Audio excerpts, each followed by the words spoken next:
నిన్న అక్కడ రేవంత్ రెడ్డి గారి నాయకత్వంలో గాంధీ భవన్లోనో ఎక్కడనో కాంగ్రెస్ వాళ్ళ మీటింగ్ జరిగింది. మరి మీరు టీవీలో పేపర్లో చూడొచ్చు. ఢిల్లీకి వెళ్ళి కొత్త ఇన్ఛార్జ్ గారు వచ్చిండ్రు, వారికి స్వాగతం పలుకుతూ కాంగ్రెస్ వాళ్ళు సమావేశం పెట్టిండ్రు. అందులో 3 ఆనిముత్యాలు లాంటి మాటలు నేను చూసిన. 3 ఆనిముత్యాలు, 1 కాదు 2 కాదు 3.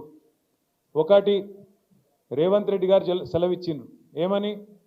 మంచి మైకులలో చెప్పాలి, చెడు చెవులో చెప్పాలి అన్నాడు. నేను రేవంత్ రెడ్డి గారికి చెప్పేది ఏంటంటే, మంచి మైకులో చెబుదామంటే ఫస్ట్ నువ్వు చేసిన మంచి అయితే ఏం లేదు, రెండవది మైకులో చెబుదామంటే కరెంట్ కట్ అవుతుంది. ఏం చేయాలి మరి? మంచి ఆడికెళ్ళి చెప్పాలి, మరి చేసింది ఉంటేనేమో చెప్తే అందుకుంటుంది.